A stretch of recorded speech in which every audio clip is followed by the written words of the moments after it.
ഇവിടെ നല്ലൊരു ഹോട്ടൽ പണിയാന്ന് ഞാൻ റിയാസിനോട്, മന്ത്രി ബഹുമാനപ്പെട്ട റിയാസ് അവர்களോട് പറഞ്ഞു. ഇവിടെ ഹോട്ടലില്ല. കോഴിക്കോടിനെ നിങ്ങൾ എല്ലാവരും കൂടി ഒത്തൊരുമിച്ച് നിങ്ങൾ വെക്കണം. റോഡുകൾ നല്ലതുണ്ടാവണം, കഞ്ചഷൻ ഉണ്ടാവാൻ പാടില്ല. കാരണം കോഴിക്കോട് ഒരു വാണിജ്യ നഗരമാണ്. അതേവിടെ കോഴിക്കോട് നഗരത്തിന്റെ വികസനവുമായി ബന്ധപ്പെട്ട് പല കാര്യങ്ങളും ചൂണ്ടിക്കാട്ടിയിട്ടുണ്ട്.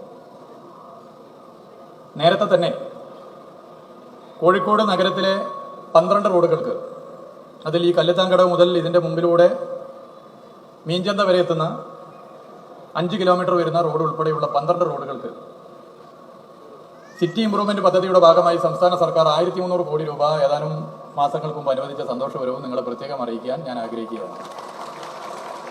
നമുക്കിത് ഇനി ഇതിന്റെ ലക്ഷ്യത്തിലേക്ക് എത്തണം. ഭൂമി ഏറ്റെടുക്കൽ ഉൾപ്പെടെയുള്ള ലക്ഷ്യത്തിലേക്ക് എത്തണം. അതിൽ ഇപ്പോൾ എല്ലാ രാഷ്ട്രീയ പാർട്ടിയുടെയും സമുന്നതരായ നേതാക്കന്മാർ ഇവിടെയുണ്ട്, ജനപ്രതിനിധികളുണ്ട്. നമുക്ക് എല്ലാവർക്കും ഒരുമിച്ച് നിന്നുകൊണ്ട് ഈ 12 റോഡുകളുടെയും പ്രവൃത്തി പൂർത്തീകരിക്കാനുള്ള കഠിന ശ്രമം യുദ്ധകാലാടിസ്ഥാനത്തിൽ നടത്താം എന്നുള്ളത് ചൂണ്ടിക്കാട്ടാൻ ആഗ്രഹിക്കുകയാണ്.